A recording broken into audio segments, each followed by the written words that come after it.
Hai guys, selamat datang di channel Gereja Internet. Jangan lupa klik tombol subscribe dan nyalakan lonceng pemberitahuan supaya kamu bisa mendapatkan pengajaran setiap minggunya tentang kebenaran yang alkitabiah. Klik subscribe itu nggak bayar guys. Tapi dengan klik subscribe, kalian baru saja mendukung Gereja Internet supaya terus dapat berkembang di dunia YouTube. Jangan lupa like, comment, and share ya. Baik yang berkaitan dengan firman Tuhan, tapi juga yang berkaitan dengan masalah-masalah praktis yang kita harus hadapi. Dan saudara nanti akan melihat janin yang berusia 3 bulan, itu ketika digugurkan oleh orang tuanya, dia sempat simpan dan sampai hari ini diawetkan. Anda bisa lihat itu. Lalu kemudian pada satu bagian nanti akan dibagi dalam 2 kelas yang berbeda. Jadi yang putra dengan putra, yang putri dengan putri, karena akan bicara masalah yang sangat sensitif. Sehingga kalau dicampur nanti wah gitu malah tidak karu-karuan, sehingga harus dipisahkan dalam 2 kelas. Jadi selama 7 kali ini saudara tidak hanya akan mendengarkan akan firman Tuhan, tetapi saudara juga akan diberitahu beberapa hal yang sangat praktis yang diharapkan bisa membantu kita untuk hidup dengan benar seperti yang Tuhan inginkan. Baik saudara sekalian, pada malam hari ini saya akan mulai pada bagian yang pertama. Saya tidak akan membuat Anda terlalu tegang, tapi saya mau ajak kita melihat akan firman Tuhan. Lalu kemudian nanti kita akan melihat lebih jauh apa yang sebetulnya Alkitab inginkan buat kita berkaitan dengan 3 hal tadi, dengan love, dengan cinta, dengan masalah seks, dan dengan dating atau pacaran. Kita tidak akan membahas satu persatu dalam pengertian hari ini kita bicara soal cinta, besok soal seks, besok soal pacaran, tidak. Tapi semua akan dirangkum dalam satu kesatuan, sehingga kalau Anda mengikuti selama 7 kali, saya percaya bahwa saudara akan mendapatkan gambaran yang utuh tentang apa yang Tuhan kehendaki dalam kehidupan kita berkaitan dengan 3 hal tadi. Nah, saudara sekalian, ada 3 huruf yang begitu powerful, begitu berpengaruh dalam kehidupan orang-orang muda, tapi juga orang-orang tua, saudara. Anak-anak belum tahu terlalu banyak, tapi kalau orang muda dan orang tua sudah ngerti akan kata ini. Dan kita melihat kata ini punya daya tarik yang luar biasa. Sungguh saya katakan bahwa kata 3 huruf ini punya daya tarik yang luar biasa. Setiap kali dibicarakan selalu menarik perhatian orang, mesti begitu. Saya belum pernah dengar ada anak muda berkata, saya kurang tertarik dengan hal itu, atau saya agak alergi dengan itu, saya kok gatel kalau dengar itu, kok nggak enak rasanya. Saya belum pernah dengar. Nah, saya bicara dari hati ke hati dengan saudara, dan saya harap Anda bisa mengerti apa yang saya sampaikan. Nah, kata ini punya daya tarik yang sangat luar biasa dan dengan berbagai macam asumsi yang berbeda. Sebenarnya kalau kita mendengar kata seks ini, sebetulnya lebih tepat kalau ini artinya merupakan jenis kelamin sebetulnya ya, bukan dalam asumsi yang kita kenal pada hari ini. Tetapi karena sudah merupakan sesuatu yang membudaya, begitu melihat akan 3 huruf ini, langsung asosiasi kita adalah pada hubungan seksualnya, maka saya akan mengandaikan bahwa kata ini seperti yang dalam asumsi saudara. Nah, saudara sekalian, di mana-mana karena hal 3 huruf ini merupakan sesuatu yang menarik, maka orang memanipulasi menggunakan akan hal ini untuk mencoba memanipulasi banyak orang. Coba Anda perhatikan ya. Kalau ada orang jual mobil yang kemudian ditonjolkan apanya? Coba Anda lihat akan iklan atau kalender yang ada iklan mobilnya, maka saudara akan ketemu dengan satu gambar mobil baru yang akan didampingi oleh seorang wanita yang miskin, saudara.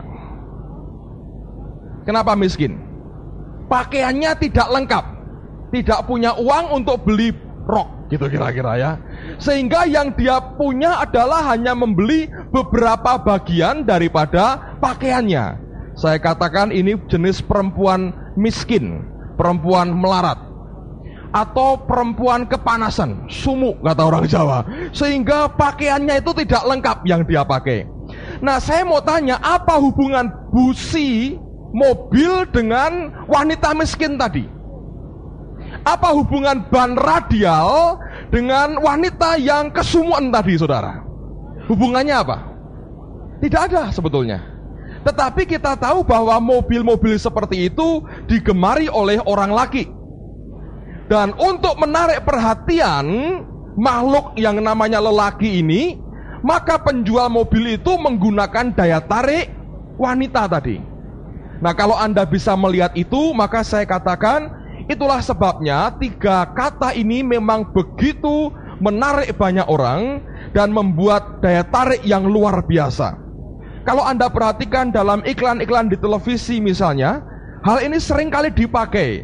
Tidak ada hubungan sama sekali, tapi kemudian ditonjolkan, digunakan, dipakai begitu rupa, sehingga tanpa sadar banyak orang yang kemudian termanipulasi dengan hal-hal yang sedemikian. Nah, saudara sekalian, tapi kalau diperhatikan lebih jauh, sebetulnya manusia itu aneh. Mengapa hal ini punya daya tarik? Karena dalam masyarakat kita itu mengenal istilah yang namanya tabu. Sesuatu yang tidak mungkin dibicarakan terbuka, sehingga hal yang tertutup itu hanya kelihatan sedikit-sedikit itu mesti menarik orang gitu. Kenapa ditutupi? Ada apa di dalamnya? Manusia itu begitu, makin dilarang makin melanggar, saudara. Makin tidak boleh tahu, makin ingin tahu segala-galanya. Nah, itulah daya tariknya. Nah, padahal saya katakan kalau hal ini kita bongkar total, nanti dalam beberapa session Anda akan ditunjukkan macam-macam yang diblak gitu ya, sampai Anda sampai begitu ya, sehingga tidak apa-apa sebetulnya. Dan saya katakan memang kita harus bicara secara terbuka supaya Anda ngerti dengan benar. Saya pernah ngalami, saudara, mungkin tidak ada di sini yang ngalami pengalaman saya. Tahun 83 saya ikut konferensi para penginjil sedunia di Amsterdam. Pada waktu itu umur saya baru 21 tahun. Itu tahun 83. Kira-kira berapa? Sekian tahun yang lalu ya. Hampir 10 tahun yang lalu atau 9 tahun yang lalu. Nah, saya ikut di sana. Lalu dalam satu kesempatan saya diajak seorang teman saya. Dia punya family yang tinggal di daerah Zandvoort. Zandvoort itu sebuah pantai perbatasan Belanda dan Jerman. Lalu kemudian ini seorang dokter ahli jantung ya, orang Indonesia asal Magelang. Dia berkata, "Pak, hari ini ada acara apa?" "Wah, ini hari Sabtu, kami tidak ada acara, boleh bebas, mau ngeluyur kemana boleh. Bagaimana kalau ikut saya pulang ke Zandvoort? Itu pantainya indah sekali," katanya. "Itu pantai perbatasan antara Belanda dan Jerman." Saya pikir daripada nganggur di Amsterdam, mau ngapain? Ya akhirnya saya ikut ke Zandvoort, saudara. Ketika sampai di Zandvoort, saya kaget luar biasa. Karena itu pantai merupakan pantai bugil. Saya pakai pakaian lengkap, penginjil, saudara. Ikut konferensi penginjil sedunia. Jadi saya pakai pakaian lengkap dengan baju yang kebesaran, terlalu besar maksudnya, dengan sepatu lengkap dan celana panjang yang utuh tanpa saya linting sedikit pun, saudara. Jadi saya pakai pakaian lengkap, bawa Alkitab ke Zandvoort. Umur 21 tahun. Begitu sampai di sana, ini pantai apa? Ini pantai bugil, Pak. Teman saya berkata begini, "Saya mau ambil foto untuk kenang-kenangan," katanya. Saya suruh motokan, saya bilang, "Maaf, saya bukan juru foto porno," saya berkata begitu. Lalu kemudian diajak jalan ke Zandvoort, ke pantainya. Dia berkata, "Pak, ada ikan haring, ditangkap dari laut, langsung dibawa ke pantai, dimasak segar sekali. Ayo Pak, kita makan ikan haring." Saya bilang, "Oke, kalau makan ikan boleh." Ketika saya lihat di sana, yang aneh siapa, saudara? Saya atau orang-orang itu? Saya yang aneh. Semua bugil. Saya pakai pakaian lengkap, bawa Alkitab. Jalan gagahnya luar biasa. Lihat orang, apa reaksi saya? Gilo, saudara. Dan tidak ada yang menarik. Kok cuman begini ya? Cuman begitu. Saya lihat ya tidak ada yang spesial. Apakah ini yang orang-orang muda ini cari dalam blue film? Saya bukan lihat blue film, saya lihat real film, saudaraku. Film nyata, live show, gratis. Dan itu orang-orang kurang ajar. Di foto malah action, saudaraku. Untung saya nggak foto. Waduh, saya bilang, lalu apa yang menarik sebetulnya dari 3 kata ini? Yang menarik adalah karena kita tidak pernah mau bicara terbuka dan bicara apa adanya sesuai dengan firman Tuhan. Yang membuat banyak orang curious, ingin tahu sebetulnya adalah karena ini ditutup-tutupi. Sepertinya ini barang yang tabu, yang tidak boleh dibuka. Nah, saya katakan firman Tuhan itu mengajar begitu banyak hal yang begitu gamblang tentang masalah yang satu ini. Nah, oleh karena itu saya punya beban khusus supaya dalam kebaktian kita ini kita belajar terbuka berdasarkan apa yang firman Tuhan ini sampaikan. Saudara sekalian, seks itu merupakan anugerah Tuhan. Anugerah yang Allah berikan kepada kita supaya kita bisa berkembang biak, supaya kita bisa memiliki keturunan, supaya ada kesatuan antara suami dan istri dalam pengertian yang dekat, yang dalam pengertian yang sebenarnya. Tetapi kalau kita tidak berhati-hati, seks juga bisa merupakan bencana dan bahkan kutukan dalam kehidupan kita. Kalau kita tidak berani melihat seperti apa yang Alkitab nyatakan, saya khawatir bahwa hal yang sepertinya menarik ini kemudian akan jadi kutuk dalam kehidupan kita kalau kita tidak berhati-hati menangani, memperhatikan, dan kita tidak sungguh-sungguh mengerti apa yang Tuhan inginkan. Satu kali saya diundang oleh satu teman yang saya kenal dan saya tidak kenal dekat, tapi saya tahu orang itu siapa. Orang Kristen juga sebetulnya. Dia berkata, "Pak, saya akan menikah hari Minggu. Tolong hari Sabtu Bapak buat kebaktian untuk doa berkat buat saya." Per telepon dia minta begitu. Saya bilang oke, saya datang. Saya masih ingat saya datang dengan istri saya ke tempat tinggal daripada perempuan ini. Dan sudah banyak anggota keluarga yang kumpul pada waktu itu. Ketika saya masuk, saya salami dia. Begitu saya jabat tangan dengan dia, Roh Kudus berkata, dia hamil. Saya kaget, saudara.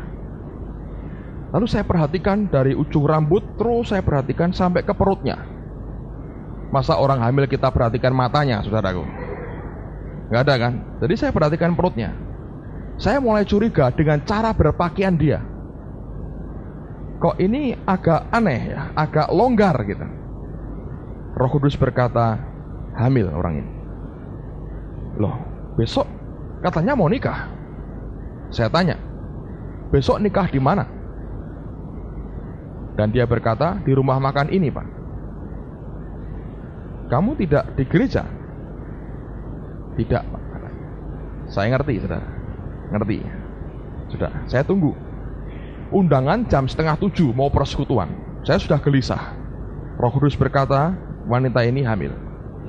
Sampai jam 7 lebih belum dimulai. Saya tanya, kita mau mulai jam berapa? Keluarga berkata begini, sebentar Pak, ini nunggu calon suaminya. Oh, mau datang? Ya. Oh, bagus, saya tunggu. 1/4 jam kemudian kami dengar suara sepeda motor yang sudah jebol knalpotnya. Nah, kui si Mbeng teko katanya. Kalau nggak salah Mbeng namanya, saya lupa. Wah, kui teko, antena teko. Nah, saya pikir, loh, bunyi wang wang wang wang, kok antena teko, saudaraku. Lalu kemudian saya tunggu. Masuklah seorang pemuda, rambutnya gondrong, baju dibuka begini, tanpa kalung, sehingga mungkin kalau ada panunya ya kelihatan gitu, dibuka. Pakai apa tahu? Sandal jepit, saudara. Sandal jepit. Naik berompit yang brang brang brang tadi, saudara. Jalan. Duduk. Dalam hati, ngene kok wani kawin, saya berkata gitu. Saya hanya berpikir, gimana keimangan opo ini anaknya. Saudara tahu, itu terpaksa terjadi karena masalah ini juga. Saya membayangkan, saudara, Anda bisa bayangkan itu nanti keluarga seperti apa. Dan makin saya sadar, ini berkat sebetulnya. Tapi kalau kita tidak menempatkan itu pada tempat yang sebenarnya, saudara akan terjebak, sehingga seks akan jadi kutuk dalam kehidupan kita. Nah, oleh karena itu pada malam hari ini, saya mau mendasari dengan dua hal dalam firman Tuhan. Bagaimana seks itu jadi kutuk, dan bagaimana hukum Tuhan. Saya mau katakan ada dua hukum. Yang pertama, seks ini harus dikerjakan dan tidak boleh dikerjakan sebelum waktunya.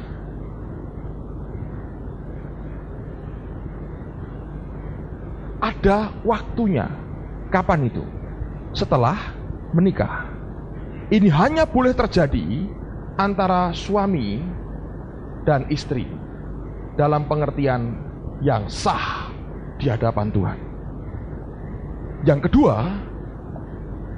ini boleh terjadi hanya pada pasangan yang sah dan tetap. Artinya tidak boleh terjadi dengan orang di luar pasangannya atau selain pasangannya, selain pasangan hidup.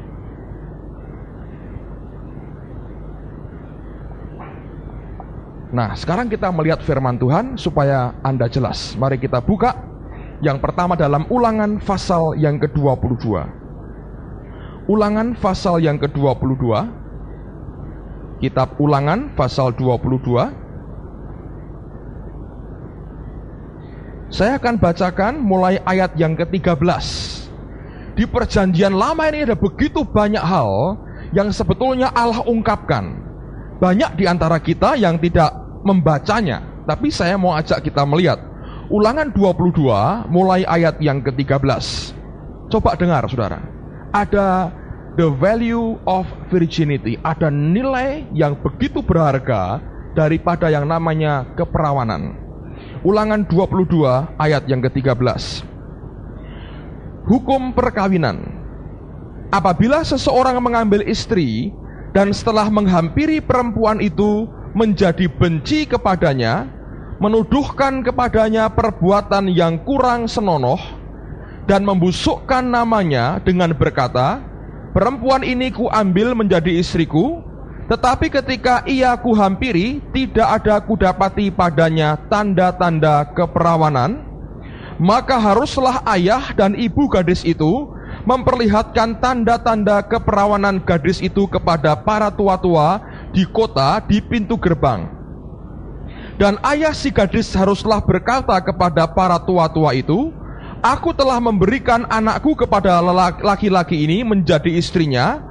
Lalu ia menjadi benci kepadanya, dan ketahuilah ia menuduhkan perbuatan yang kurang senonoh dengan berkata, tidak ada kudapati tanda-tanda keperawanan pada anakmu. Tetapi inilah tanda-tanda keperawanan anakku itu. Lalu haruslah mereka membentangkan kain itu di depan para tua-tua kota. Maka haruslah para tua-tua kota itu mengambil laki-laki itu, menghajar dia, mendenda dia 100 shikal perak, dan memberikan laki-laki itu, dan memberikan perak itu kepada ayah si gadis, karena laki-laki itu telah membusukkan nama seorang perawan Israel. Perempuan itu haruslah tetap menjadi istrinya selama hidupnya, tidak boleh laki-laki itu menyuruh dia pergi. Tetapi jika tuduhan itu benar dan tidak didapati tanda-tanda keperawanan pada si gadis, maka haruslah si gadis dibawa keluar ke depan pintu rumah ayahnya, dan orang-orang sekotanya haruslah melempari dia dengan batu sehingga mati, sebab dia telah menodai orang Israel dengan bersundal di rumah ayahnya. Demikianlah harus kau hapuskan yang jahat itu dari tengah-tengahmu. Ngerti, saudara? Ini hukum yang berlaku. Kalau sampai pada malam pernikahan ternyata tidak ada tanda keperawanan, Alkitab berkata wanita itu harus dirajam dengan batu sampai mati. Tapi kalau ternyata itu hanya fitnah, laki-lakinya dihajar dan kemudian didenda 100 shikal perak. Jadi nggak main-main tuh, ditempilingi orang banyak kira-kira saudaraku. Dihajar kata firman Tuhan, terus suruh bayar. Ada yang namanya the value of virginity.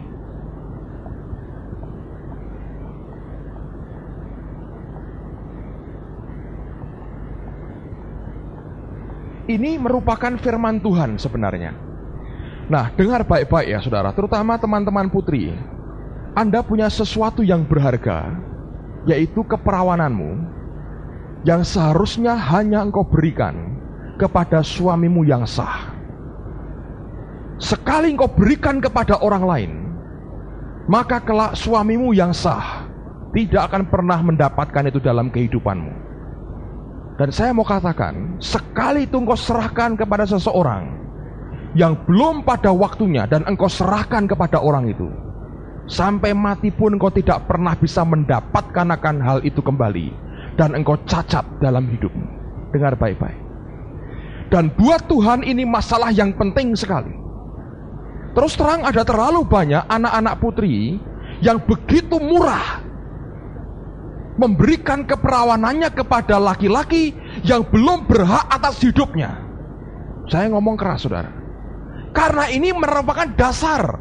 Alkitab mengatakan kalau engkau hidup pada zaman itu dan Anda berbuat seperti itu dengan gampang, seperti yang dibuat banyak orang pada hari ini, hukumannya apa? Engkau dirajam batu sampai mati saudara.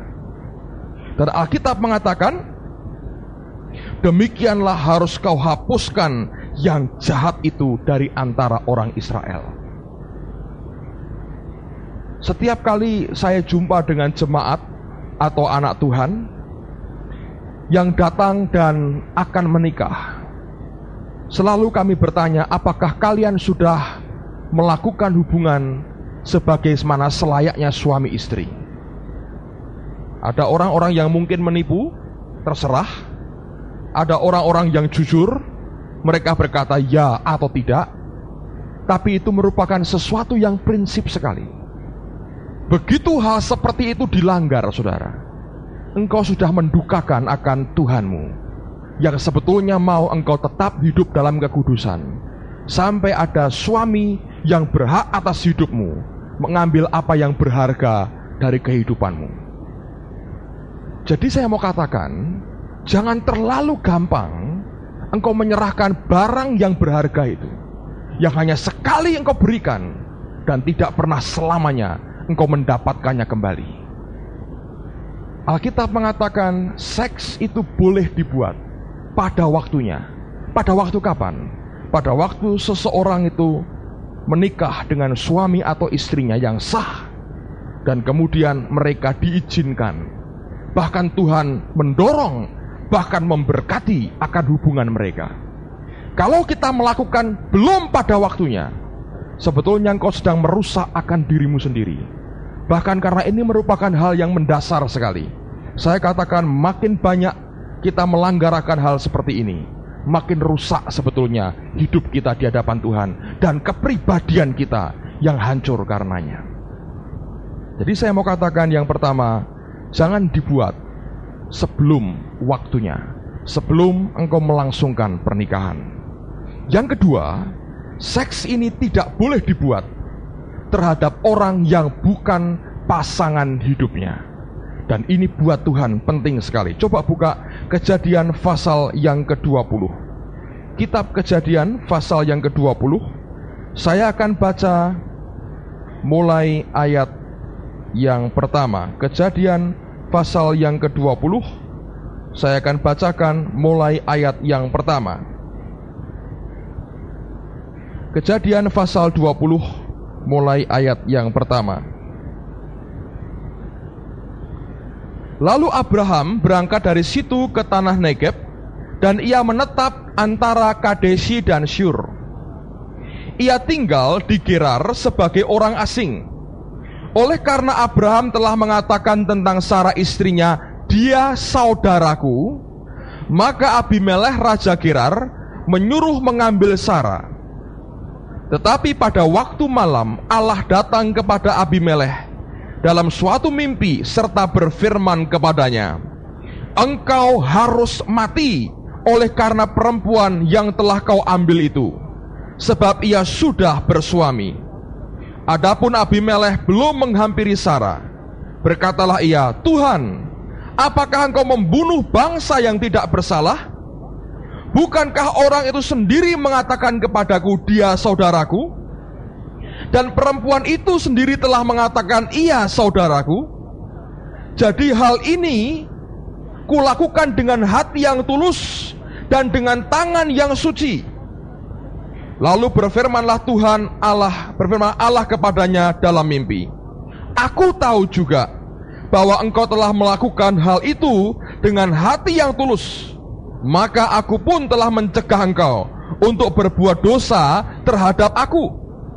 Sebab itu aku tidak membiarkan engkau menjamah dia. Jadi sekarang kembalikanlah istri orang itu, sebab dia seorang nabi. Ia akan berdoa untuk engkau, maka engkau tetap hidup. Tetapi jika engkau tidak mengembalikan dia, ketahuilah engkau pasti mati, engkau dan semua orang yang bersama-sama dengan engkau. Ngeri nggak saudara? Abraham ini memang kurang ajar, saya beritahu ya. Saya kadang-kadang heran ya.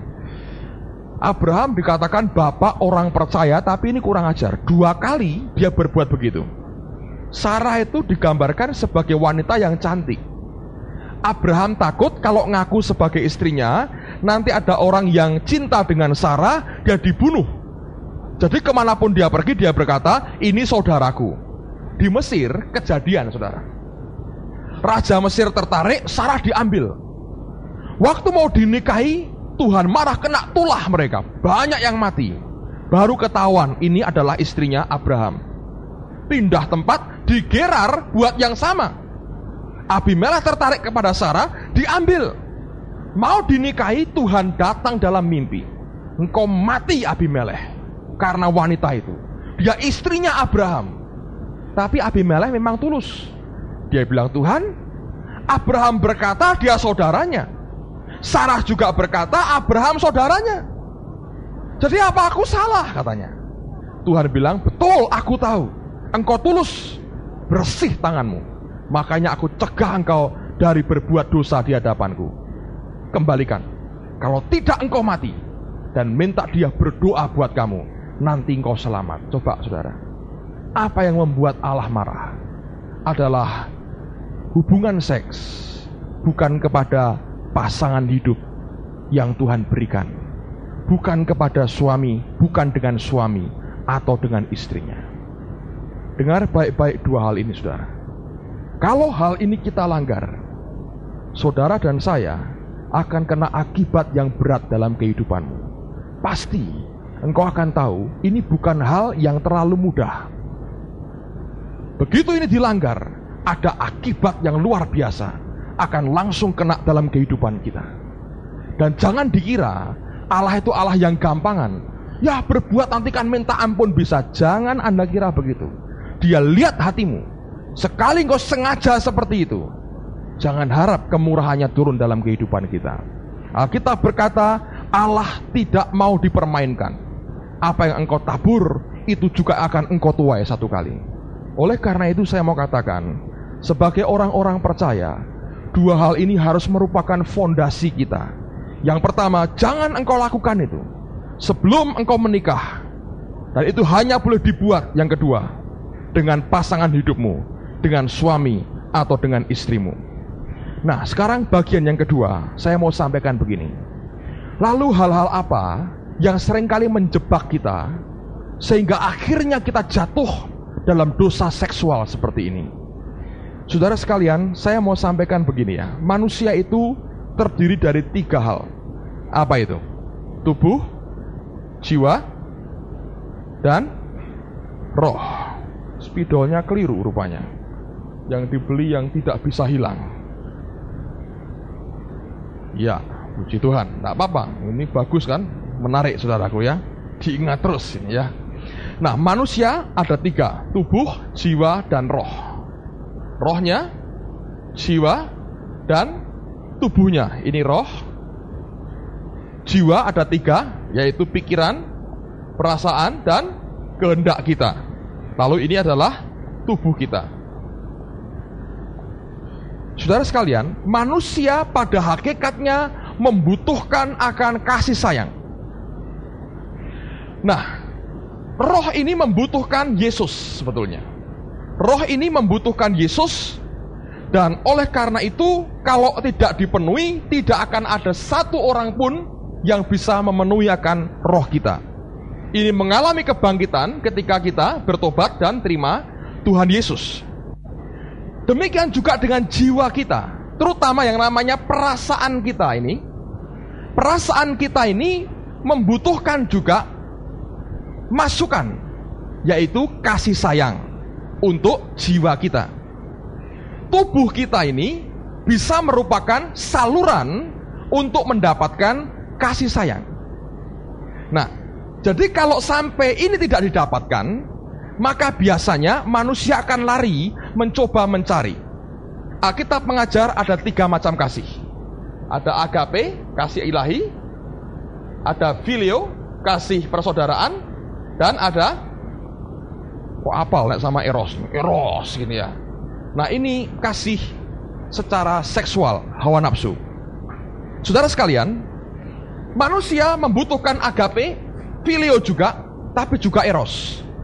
Yang eros ini dijaga hanya dengan kriteria ini, harus diperhatikan. Nah, sebagian besar orang karena tidak mendapat di 2 ini, lalu dia mencari yang ketiga.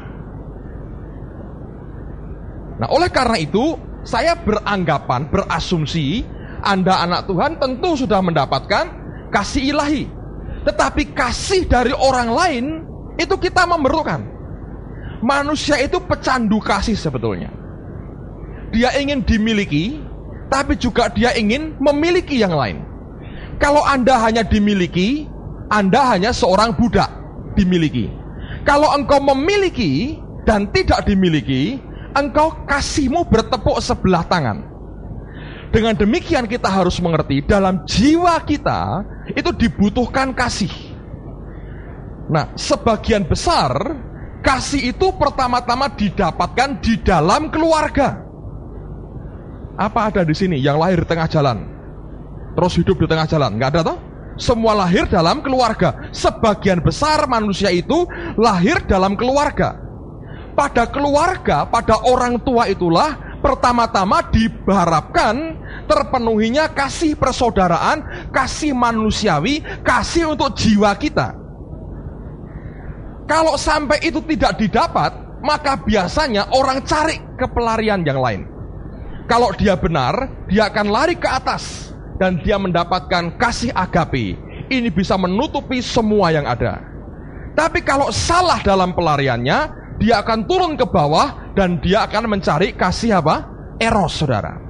Nah, oleh karena itu pada malam hari ini saya mau coba mengajak Anda melihat beberapa jebakan, terutama dalam hubunganmu dalam keluarga.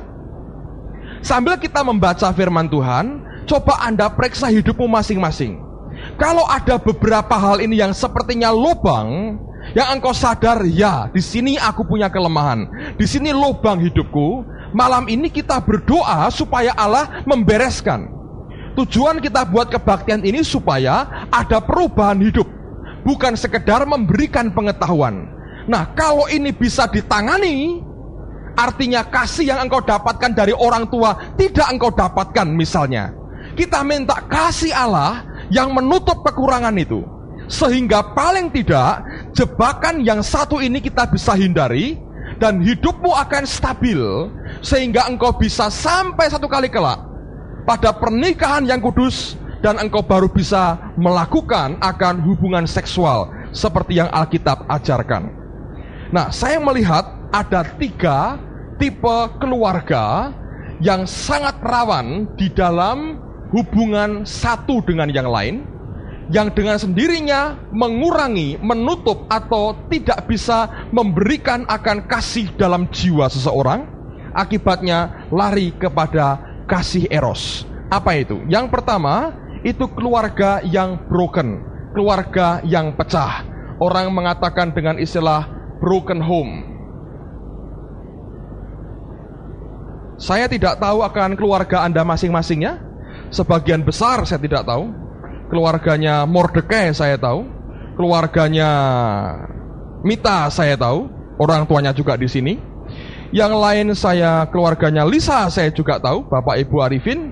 Yang lain keluarganya Pak Thomas saya tahu, keluarga istri saya tahu, mertua saya sendiri karena. Yang lain keluarganya Fanny saya tahu, keluarganya yang lain saya tahu, keluarganya Mas Erwin saya juga tahu. Tapi sebagian yang lain saya tidak begitu mengerti. Keluarganya Mas Bambang saya juga tahu, Pak Marso dan Bu Marso saya tahu baik. Yang lain saya nggak tahu.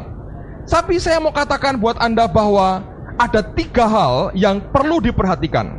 Yang pertama adalah keluarga yang pecah, keluarga yang broken.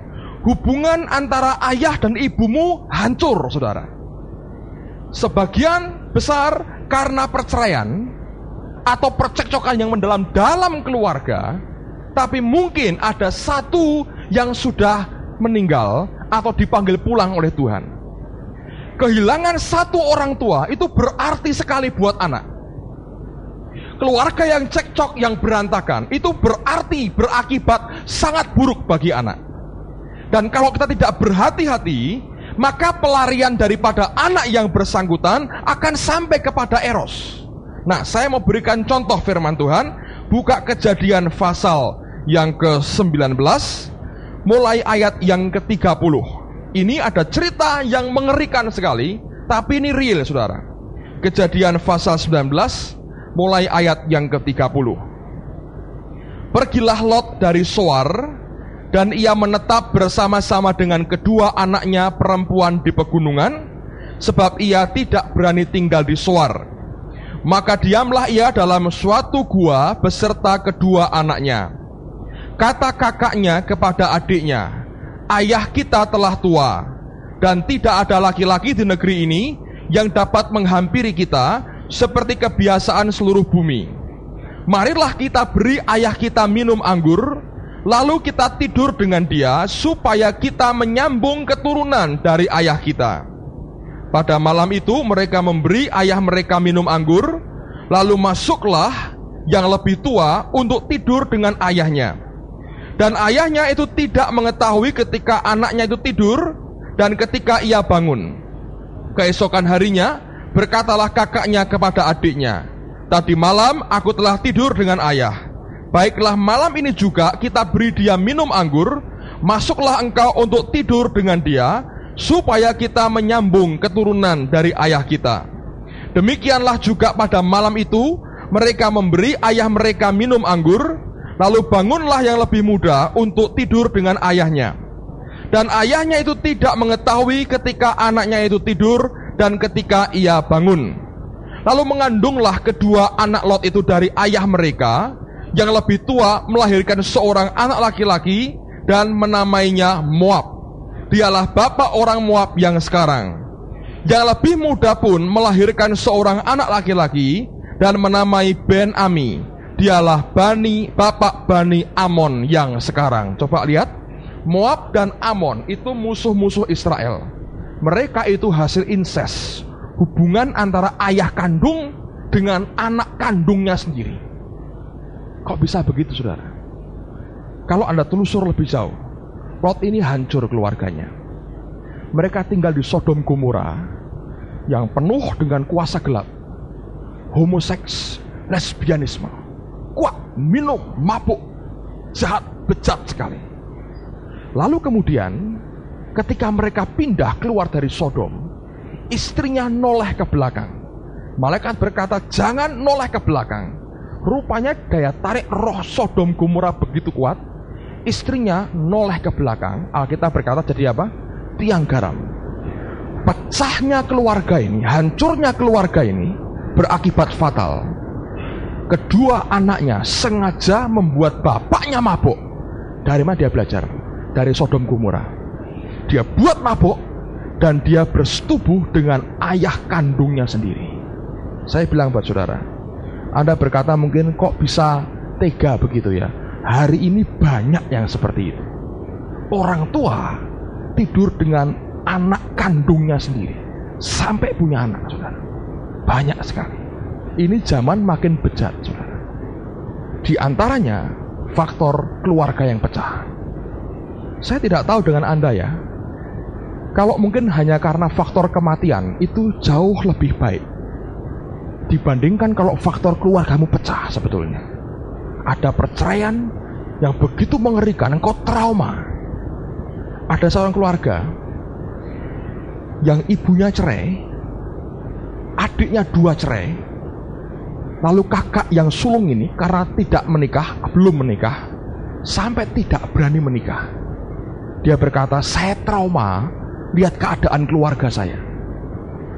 Saudara, saya tidak mengerti apa yang sedang Anda alami dalam hari-hari ini, atau pada masa kecilmu.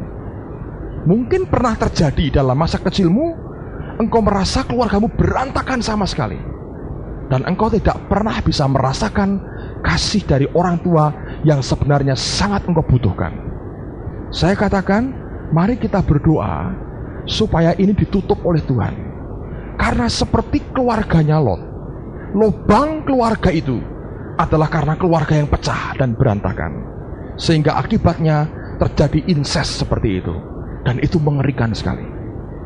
Saudara, yang pertama, keluarga yang pecah harus jadi perhatian buat kita. Kalau ada yang mengalami seperti ini, malam ini ayo berdoa, minta Tuhan pulihkan hidupku lagi, lubang dalam hidup dan kehidupanku, biar Tuhan tutup dengan kasih agape. Kalau engkau berkata, aku tidak mendapatkan kasih daripada orang tua selama ini, biarlah kasih agape itu menutupinya. Amin, saudaraku. Ini supaya kita tidak sampai terjerumus dalam jebakan seperti ini. Yang kedua, ada anak-anak yang dimanja orang tuanya begitu rupa. Tadi saya katakan begini, orang itu perlu dimiliki dan memiliki, saudara. Kalau kita merasa memiliki orang tua, tapi engkau tidak merasa dimiliki, dan itu terjadi karena orang tuamu tidak memberikan waktu buat engkau. Dimarahi ya tidak pernah, dipuji ya tidak pernah, dibiarkan. Semua kebutuhan mungkin diberi, uang, semua fasilitas kau diberi semua. Tapi yang namanya anak sebetulnya butuh yang namanya teguran dan marah dari orang tua. Itu baru sehat, saudara. Kalau ada anak yang dibiarkan orang tuanya, mau jempalitan, mau jungkir balik, mau mati, mau apa, terserah gitu ya. Pokoknya uang aku sudah beri, terserah. Itu bukan kebahagiaan, saudara. Ada orang berkata, kamu kok enak ya, orang tua nggak ngurusi. Sebetulnya dalam hati kecilnya dia berkata, aku kepengen orang tua aku ngurusi aku. Coba Anda perhatikan orang-orang yang dandanannya aneh-aneh ya. Yang naik sepeda motor knalpot dilubangi tadi ya. Rambut sudah bagus dicat kuning sebagian gitu, londo kesasar, turis nyasar, saudara ya. Pakaian sudah bagus, jin sudah bagus, dilubangi sengaja supaya kelihatan dengkuli gitu, saudara, kira-kira begitu. Apa sih yang mereka butuhkan? Tampil aneh itu butuh apa toh? Perhatian sebetulnya. Begitu engkau jalan, engkau mengharapkan orang oleh hebat gitu kan, saudara. Kenapa? Butuh perhatian sebetulnya. Nah, coba buka firman Tuhan. Saya mau ajak lihat dalam 1 Samuel pasal yang kedua. 1 Samuel pasal yang kedua, ayat yang ke-22. Ini keluarga Imam Eli punya 2 anak, Hofni dan Pinehas. Apa yang mereka perbuat? Coba dilihat 1 Samuel pasal 2 ayat yang ke-22. Eli telah sangat tua apabila didengarnya segala sesuatu yang dilakukan anak-anaknya terhadap semua orang Israel, dan bahwa mereka itu tidur dengan perempuan-perempuan yang melayani di depan pintu kemah pertemuan, berkatalah ia kepadanya, "Mengapa kamu melakukan hal-hal yang begitu? Sehingga aku dengar dari segenap bangsa ini tentang perbuatan-perbuatanmu yang jahat itu. Janganlah begitu, anak-anakku. Bukan kabar baik yang kudengar itu, bahwa kamu menyebabkan umat Tuhan melakukan pelanggaran. Jika seseorang berdosa terhadap seorang yang lain, maka Allah yang akan mengadili. Tetapi jika seseorang berdosa terhadap Tuhan, siapakah yang menjadi perantara baginya?" Tetapi tidaklah didengarkan mereka perkataan ayahnya itu, sebab Tuhan hendak mematikan mereka. Tetapi Samuel yang muda itu semakin besar dan semakin disukai, baik di hadapan Tuhan maupun di hadapan manusia. Seorang abdi Allah datang kepada Eli dan berkata kepadanya, "Beginilah firman Tuhan, bukankah dengan nyata aku menyatakan diriku kepada nenek moyangmu ketika mereka masih di Mesir dan takluk kepada keturunan Firaun? Dan aku telah memilihnya dari segala suku Israel menjadi imam bagiku, supaya ia mempersembahkan korban di atas mezbahku, membakar ukupan, dan memakai baju efod di hadapanku. Kepada kaummu telah kuserahkan segala korban api-apian orang Israel. Mengapakah engkau memanah dengan loba kepada korban sembelihanku dan korban sajianku yang telah kuperintahkan? Dan mengapa engkau menghormati anak-anakmu lebih daripadaku, sambil kamu menggemukkan dirimu dengan bagian yang terbaik dari setiap korban sajian umatku Israel?" Lihat, Allah marah. Eli ini tidak pernah tegas kepada anak-anaknya. Begitu polanya nggak karuan, "Jangan gitu toh, tidak baik. Nanti kan nggak baik didengar orang. Jangan gitu ya nak," katanya. Rupanya sejak muda dibegitukan, saudara. Dan anak ini makin bejat, saudara. Sampai ada perempuan-perempuan yang melayani depan pintu kemah. Dia berhubungan seks dengan mereka. Bayangin, saudara. Berani seperti itu. Ini anaknya imam. Imam juga sebetulnya dia. Berani seperti itu. Ternyata Tuhan murka kepada Eli apa? "Kamu menghormati anak-anakmu lebih daripada kamu menghormati aku." Jangan dikira kalau orang tua, "Oh ndak apa-apa nak ya, jatuh ndak apa-apa, bangun. Drum mbok jebol no, ndak apa-apa nak, gereja sugih. Ini kan anak kecil." Gitu kira-kira. Jangan dikira anakmu, "Wah bapakku cinta." Tidak, saudara. Lihat nanti. Dalam hati kecilnya, mungkin dia nggak sadar, dia akan buat yang makin aneh-aneh. Untuk apa sebetulnya? Batin kecilnya, semua kita itu pengen dimiliki, saudara. Begitu semua itu tidak didapatkan, karena dimanjakan, tidak diurusi seperti itu, hancur anak itu sebetulnya. Nah, saya tidak ngerti dengan keluarga saudara ya. Anda sering nggak dimarahi orang tua? Ditegur begitu? Kalau masih sering, sehat, saudara. Artinya terus, ben disneni tak kurang ajar. Bukan begitu, saudara ya. Tapi selama orang tua memberi perhatian cukup, sampai kepada menegur, memarahi saudara, saya katakan itu masih baik.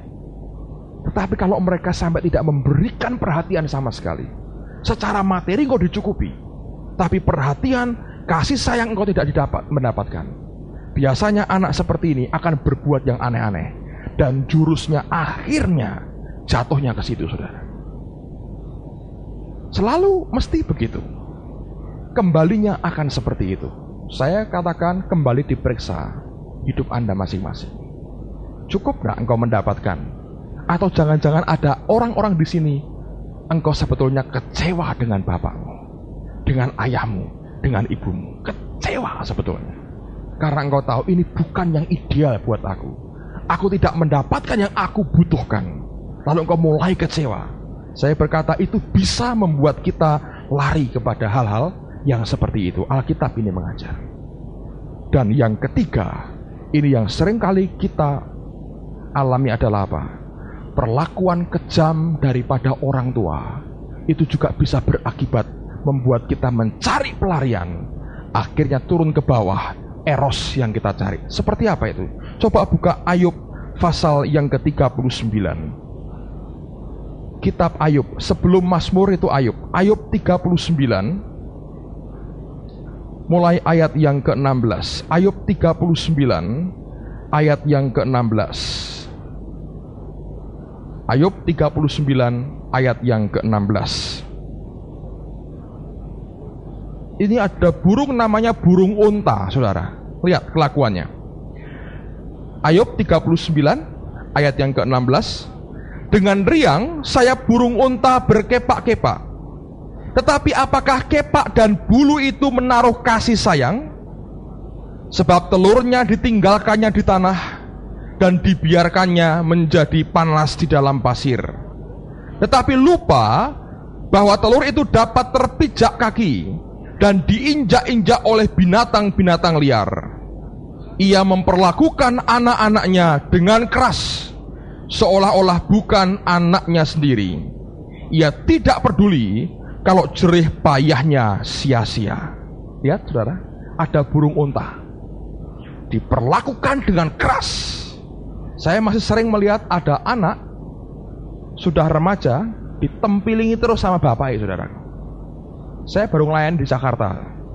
Ada anak umur sudah 30 tahun, saudara. Bego 6 tahun tidak mau keluar kamar. Pemuda, pernah kuliah, pernah kerja di bank. 6 tahun ngurung di kamar. Dicek di kamarnya isinya apa? Nasi, ikan bandeng, spot tempat pipis, saudaraku. Itu di kamar juga. Dia bentengi dirinya dalam kamar itu. Kalau mandi aja keluar, mandi, masuk lagi. Tidak mau keluar. Kalau dengar ada orang masuk kamar mandi, nutup pintu terlalu keras, der. Loh, benci sama saya? Benci? Tetangga sebelah nutup pintu mobil terlalu keras, bang, keras. Wah, sentimen sama saya. Loh, semua kok digituin. So, over curigation, saudaraku. Terlalu curiga ini, over curigation darinya. Jadi kalau lihat orang itu mesti curiga terus. Orang ngomong keras sedikit, wah, ini marah sama saya. Dia jalan begitu ya, ada orang sedang ngomong-ngomong berdua, wah, ngerasani aku. Saya diundang, ditelepon, Pak, tolong doakan anak saya. Lalu kemudian saya ngajak seorang ibu, sudah setengah baya gitu, dan ibu ini juga hamba Tuhan. Kemudian kami masuk ke rumah itu sama-sama. Begitu duduk, ibu ini dipakai Tuhan ya. Mami daripada anak ini juga keluar, sudah cukup umur juga. Dan rupanya papahnya sudah meninggal 3 tahun lalu. Lalu kemudian teman saya ini berkata begini, Ibu, saya tanya ya, bapaknya ini mesti galak ya? Iya, katanya. Akhirnya cerita, bapaknya itu kalau sama anak ini, buah ditekan luar biasa. Mukul gak pernah, tapi disakiti terus hatinya, saudara. Bencinya luar biasa dengan anak ini. Terus ditanya lagi, ibu sendiri juga kepahitan dengan suami. Ngaku, iya. Dan akhirnya ibu ini nangis. Dia berkata begini, Bu, katanya, 30 tahun saya nikah, dan 30 tahun itu neraka buat saya. Saya bertahan karena saya jadi Kristen. Saya sudah hampir putus asa dan minta mati terus. Lalu kemudian 3 tahun lalu, saya sudah nggak kuat lagi. Karena suami saya begitu keras. Kalau ngomong tidak pernah baik, selalu menyakiti hati. Saya, anak-anak, terus nelan semua itu. Sambil nangis saya berdoa, Tuhan, bebaskan saya dari semua penderitaan ini. Kalau perlu, ambil suamiku biar mati sekalian. Sembayangi mati, saudaraku. Mati beneran, saudara. Sampai didoakan supaya suaminya mati. Ngerti, saudara? Dalam keluarga banyak yang begitu. Kenapa anak-anak tidak bahagia? Kenapa banyak anak yang hidupnya tidak benar sampai jatuh dalam dosa seperti itu? Kenapa begitu banyak anak yang menderita? Saya katakan sebagian besar faktor orang tua menentukan. Di Semarang pernah dibuat seminar, kenakalan orang tua adalah penyebab kenakalan remaja. Saya pikir saya setuju, saudara. Karena banyak orang tua nakal sekarang ini. bambu, ngerti saudara, tidak ngerjakan bagiannya dengan benar, ya korbannya ini remaja-remaja ini. Saya ngomong terus terang buat saudara, begitu kasih dari orang tua tidak dia dapatkan, pengaruh sekitar begitu kuat, langsung dalam pikirannya apa? Aku harus cari pacar. Dan begitu pacaran, karena cinta monyet tuh begitu kuat ya, lompat-lompat kan cinta monyet sambil makan pisang kalau pacaran. Itu begitu kuat. Lalu dia mendapatkan sepertinya yang dia cari selama ini dari pacarnya. Diperhatikan, belikan jepit rambut. Waduh, seneng tidak karuan saudara. Orang tua nggak pernah kasih itu. Ditempelengi ya. Ini punya pacar, ya nggak punya modal pacar saya ini. Kerja juga belum, sekolah nggak jadi juga. Belikan jepit rambut. Waduh, sepertinya dibawa ke bulan saudaraku. Besoknya bawa sendal jepit. Waduh, kok baik, sendal jepit jadi perhatikan. Memang duit nggak punyanya bisa nyabri itu saudaraku. Tapi ada orang yang karena memang batinnya butuh kasih sayang, ketemu laki-laki dengan modal jepit rambut dan sandal jepit saudaraku, langsung jatuh cinta. Dan orang-orang seperti ini, begitu dirayu sedikit, dia akan berikan keperawanannya kepada laki-laki itu tanpa berpikir panjang. Dia pikir dialah segalanya buat saya. Keliru saudara. Oleh karena itu saya mau katakan, saya tidak melarang Anda jangan pacaran. Tidak. Mikir dulu, Anda itu betul serius mau dengan dia mempersiapkan hari depanmu kelak? Sudah dipikirkan nanti kalau hidup nafkah dari mana? Sekolah masih berapa puluh tahun lagi? Kalau enggak selesai-selesai, kalau terlalu goblok. Anak-anakmu nanti kamu mau beri makan apa? Nasi atau godokan batu, saya nggak tahu. Mau tinggal di mana? Nebeng mertua atau buka pavilion di garasi, saudaraku? Itu yang sering kali tidak diperhitungkan. Terlalu gampang kita berkata pacaran, terlalu gampang kita jatuh hati tanpa memikirkan lebih jauh. Sebetulnya keluarga tidak sesimpel film Romeo and Juliet, saudara. Ya betul, tidak sesimpel itu. Novel yang 50 halaman itu hanya manipulasi perasaanmu. Tidak ada itu. Film-film India itu lihat, pacaran nyanyi, muter-muter begitu. Wah, mana ada sih begitu saudara. Film Indonesia juga begitu. Pacaran dangdutan dulu, nyanyi, muter-muter. Apa itu loh? Begitu engkau kurang kasih sayang, nonton film-film begituan, waduh, rasanya mau ikut. Pokoknya setiap hari membayangkan, waduh, India sama Jaipongan terus saudara. Sebetulnya harus sadar, ini loh, batinmu yang paling dalam, engkau butuh kasih sayang dari orang lain. Jangan sampai terhanyut saudara. Ada orang-orang yang gampang baca novel picisan gitu ya, naik sepeda motor, Ali Topan, raja jalanan, bertobat Ali Topannya Junedi salah ternyata saudara. Nonton film apa gitu, Rano Karno sama apa zaman dulu. Sekarang itu lupus, wah lupus, semua model kayak lupus gitu saudaraku. Kepengennya begitu. Apakah itu real? Fantasi sebetulnya, yang tanpa sadar bisa merusak akan kehidupan kita. Jadi saya memberikan dasar ini supaya mari kita melihat hakikatnya engkau butuh perhatian orang tua. Hakikatnya engkau butuh kasih sayang orang lain. Biasanya dalam keluarga engkau tidak mendapat, pemecahannya engkau cari di luar. Engkau mulai pacaran dan engkau melanggar akan hukum Tuhan ini, tanpa engkau perhitungkan the value of virginity. Ada nilai yang begitu berharga dari keperawanan, baik yang laki tapi juga yang putri terutama. Anak laki juga begitu.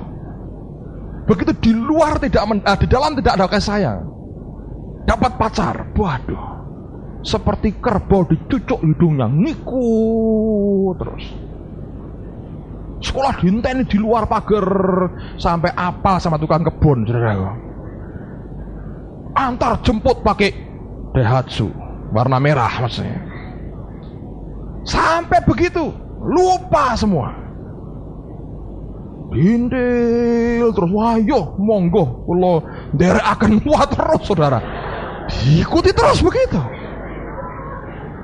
Aduh, saya melihat kembali ya di dasarnya gitu.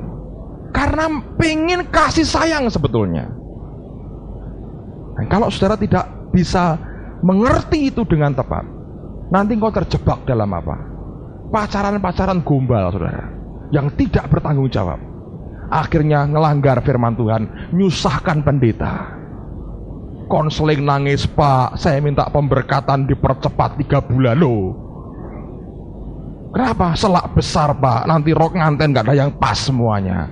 Ya pakai daster, saya bilang gitu kalau mau susah. Sulit saudara.